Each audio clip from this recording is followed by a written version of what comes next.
buti pa sa ibang bansa, sobrang dami nilang depensa, no? Tapos ang high-tech pa, high-end pa. Parang temporary road talaga siya. Yun. Ang aangas, men. Sus, yan. Grabe.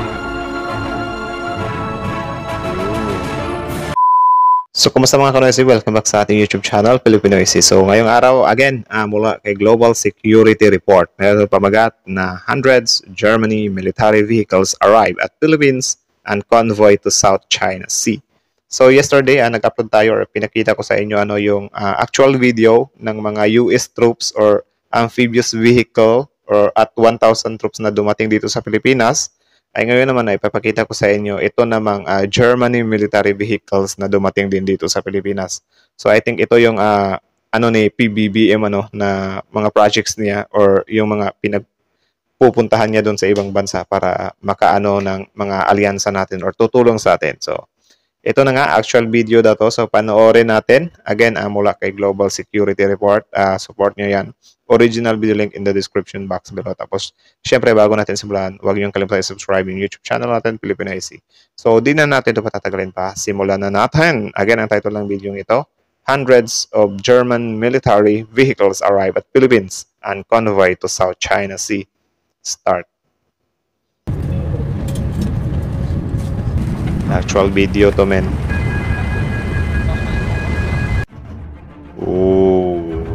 Grabe. Mga tangkidigero. Grabe. Ang angas talaga kapag ka-green yung kulay. Mga camouflage, I mean.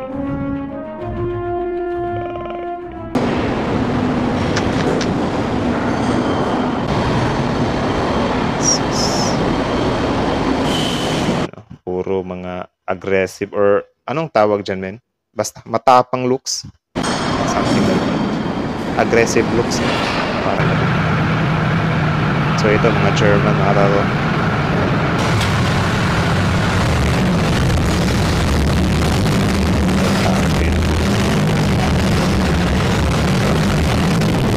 Ingay pala niya.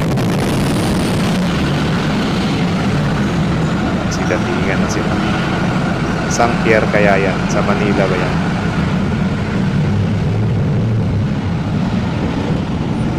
Tingnan nga natin sa mamaya. Wait lang, ito lang natin. Tingnan natin kung saan yan pumunta. More. Wait lang ha. Military equipment ship from Germany has arrived at the Philippines border following NATO's decision to increase its presence on the eastern flank of the alliance. Hundreds of vehicles were uploaded at the port and moved to an undisclosed location near South China Sea and then convoyed into the night. Okay, so ano pala to, men? Parang naano yung mata ko. Undisclosed location. So hindi nila pinapasabi kung saan nila ipinadala, no? This is the largest deployment of troops and military equipment in Asia in the last 25 days, meaning the text in the video is 25 days, not years. 25 days lang daw yan, men. Pero kita nyo naman. Sakit na mata ko. Parang sira na tapos ang kapanood na ng video. So, yun. 310. Wow. That's fun.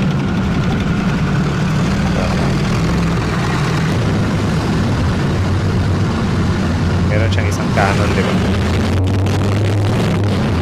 So fun.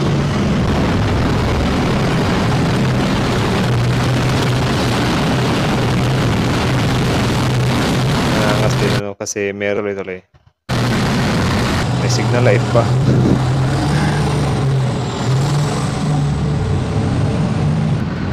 Lang nalaman may signal light din pala yung tank, men. Sorry naman. Yan o. Umiikot yan ng I think 360 degrees. 360 degrees, di ba?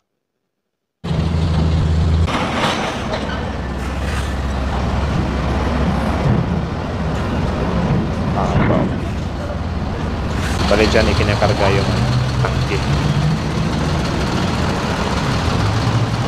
Meron bang tangke de guerra guys na meron din siyang air defense? Comment down below nga. Parang hindi ko pa narinig yung ganun.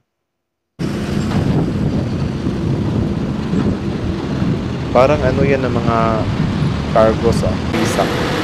For Mitsubishi yun. Na orange.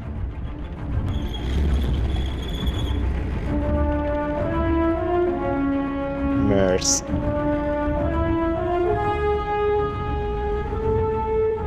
Meron din silang Red Cross.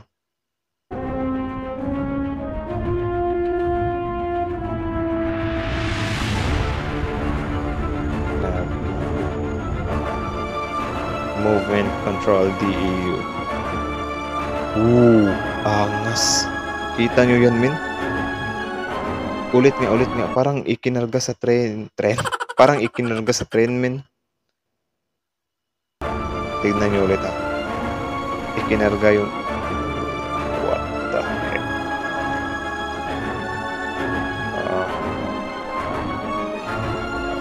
Ang dami, men.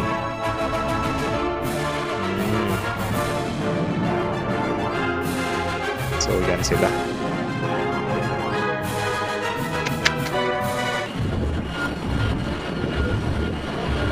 Ang astig. Okay, so parang gumagawa lang sila ng parang temporary road. Kita nyo ba yan? Ina-assist lang, men. Ang angas din ito. Parang, ano yan? Rocket missiles na rapid.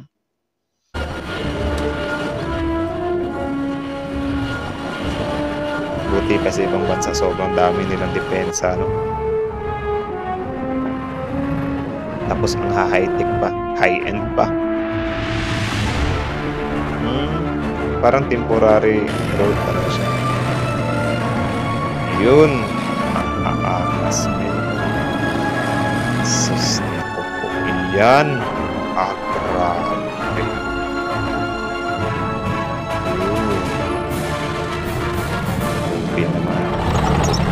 Grabe din pala itong German, men. Sobrang titikas din pala ng mga kagamitan nila, no? Angas.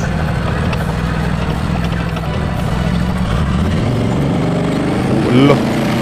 Grabe yung body lang yun. Ano ba? Di ba yung body lang yung umiikot?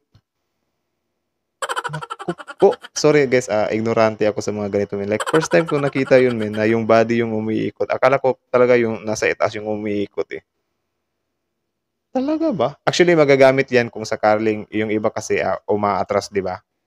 Tapos para hindi na maano yung tao sa itaas, kung nyari meron siyang kalaban sa harap niya, para maka-atras siya with, iikot na lang yung baba. Okay, parang I think ganun yung gamit niya.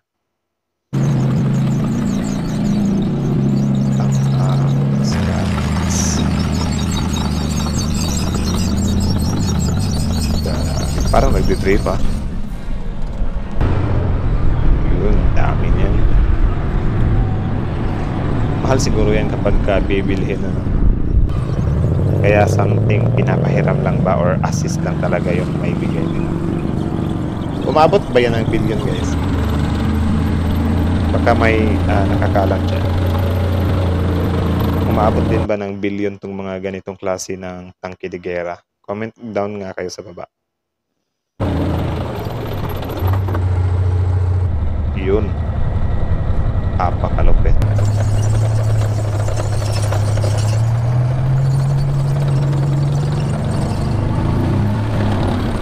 Don't tell me lumalangoy din yan sa tubig. Kasi yung sa Amerika lumalangoy sa tubig. Ewan ko lang yun. Medyo mabigat ata yun. Yan po. Grabe na armored vehicle ba tawag dyan? Or armored truck. Ewan. Yan. Anong use niya? Parang nandun sa Mad Max, diba?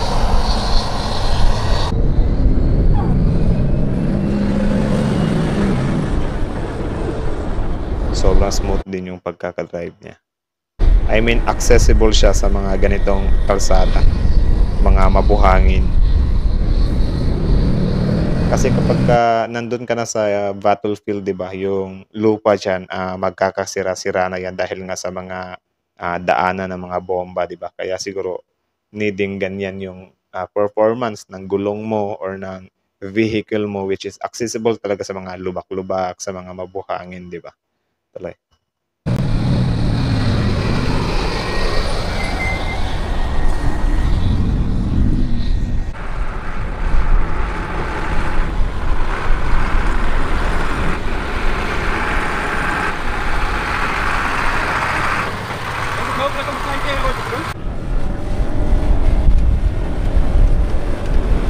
Ang liit niya na. Parang ano, parang yung mga, kumukuha ng mga bagahe sa airport, 'di ba? Kulit, eh. Anong kagamitan meron niya? Guns lang, guns. Dami pala din. Iba din pala picture, ano?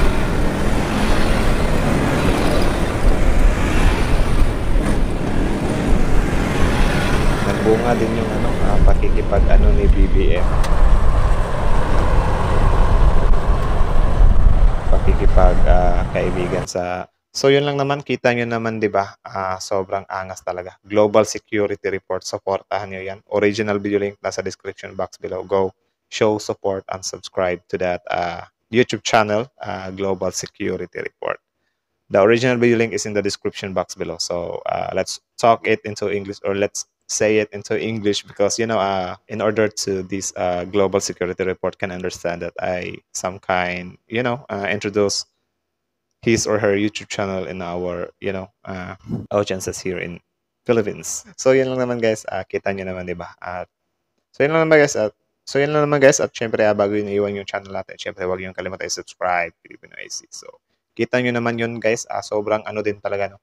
Sobrang ang aangas din talaga ng mga military vehicle ng Germany. Kita nyo naman. So I think ito yung bunga sa pakikipag-ano nga ni PBBM sa ibang bansa, di ba? Anong tawag dyan, kapwa. Hindi siya pakikipag-kapwa-tao, kundi pakikipag-ano ba? Basta parang ganun. Kalimutan ko yung word, eh. Tapos yun, kita niyo naman, yung US, sinuportahan na tayo, nagpadala na yung US, tapos ngayon Germany naman. So, good thing yun, magandang balita yun para sa atin. So, sana nga lang, medyo maging heads up din yan sa China na okay, parang ano na pala tayo dito, ano tayo, baka anuhin tayo ng mga bansang to. Sana nga medyo matakot yung China dito, ano. I know malabo siya, pero sana nga, sana. But anyways, kita nyo naman yun. Sobrang aangas ng mga defense niya. Yun nga lang, hindi natin nalaman dito kung saan yung location na yun, kasi yun nga nakalagay nga sa description, di ba, na parang hindi nila i-reveal yun. Siyempre, mga depensa yun, eh. Baka bigla na lang atakihin ng ano, di ba, ng China, hindi makaporma. So, yun, kita nyo naman. Germany men, America men. So, nasa panig na natin. So, sana madagdagan pa yan. I think South Korea, America, basta I think sobrang dami din talaga ang pumapanig sa Pilipinas men. Siguro majority doon ay hate din yung China, no? But yun nga, sana nga hindi talaga mabuksan itong WW3 men, kasi sobrang nakakatakot. Ang mga nangyayari kasi ngayon, parang ano lang, nagdidipinsahan or naghahanda na talaga ang bawat bansa. Kasi posible naman talagang mangyari yung WW3, di ba? Yun nga lang, ay kung papaano, saan, kailan, something like that. So, magdasal na lang tayo na sana hindi nga ito maging on, ano? Kasi sobrang kawawa ng Pilipinas, men, kahit nasabihin pa natin na nandyan yung Amerika at saka ng Germany. Hindi siya sapat na panlaban natin sa Amerika. Baka nga, if darating yung time na aanuhin tayo ng China, tayo lang din mag-ooperate niyan. Parang bibigyan lang nila tayo ng mga kagamitan, di ba? So, it means, Pilipino at Pilipino pa rin talaga yung biktima sa huli. So, yan lang naman. I know, dapat din natin ipaglaban yung ano natin, ng country natin. Siyempre, tayo naman talaga yung responsibility sa country natin. Pero yun nga, kapag tayo lang kasi, tayo lang yung magha-handle, sobrang malabo pa rin talaga. Kahit nabigyan pa tayo ng mga kagamitan, kukulangin pa rin talaga tayo sa China. Kasi ito din kasi yung kinakatakutan din ng mga kababayan natin, ano, na hindi daw porket nandito yung Amerika, itutulungan na tayo yan para mag-a-assist lang daw yan, which is tayo pa rin talaga yung haharap sa digmaan, di ba? Like, gaya daw nung nangyari doon sa Ukraine versus sa Russia. Ang Amerika, nagpapadala lang ng mga kagamitan sa Ukraine, pero hindi sila nag-ano daw ng tao. Ewan ko lang kung tama yung mga narinig ko, pero parang ganun. So kayo, okay lang ba kayo doon na kung sakaling magsimula nga or anuhin na nga tayo ng China na tayo-tayo lang, kagamitan lang ng US? I think para sa akin okay na lang din 'yun, kaysa naman kulang pa tayo sa gagamit, 'di ba? Tapos mahina pa tayo, wala pa tayong kagamitan. Sobrang hirap na nun, 'di ba? At least na lang bibigyan tayo ng kagamitan tapos 'yun, pag-aaralan naman siguro 'yan ng mga kasundaluhan natin. Pero 'yun nga 'no, nakakatakot siya men, grabe. I mean nakakakilabot din talaga siya 'no, yung mga posibleng mangyari dahil sa mga ginagawa ng mga bansa-bansang 'yun. So, wag naman sana. So again, pagdasal na lang natin na hindi 'to magsimula itong WW3 ano. Sana sa mga 3,000 na, 3,000 year na, wag ngayong 2024, 'di ba? Sana yung wala na tayo, charot. 'Di hindi joke lang naman. Sana never talagang mabuksan 'yan, 'no. Sana maging ano din yung mga ibang bansa na sana anuhin din yung mga puso nila. Ang problema lang wala silang mga puso namin. Mga galit na sila, men. So yun lang naman, share ko lang din sa inyo yon. Kita niyo naman sa actual video, di ba? Sobrang angas ng mga kagamitan ng German. So kayo, ano masasabi niyo doon? Comment down below tapos pag-usapan natin yan sa comment section. Again, Global Security Report. Subscribe. Again, Global Security Report, go so support, and yeah, that's it. Thank you so much for watching, guys. Filipino is out.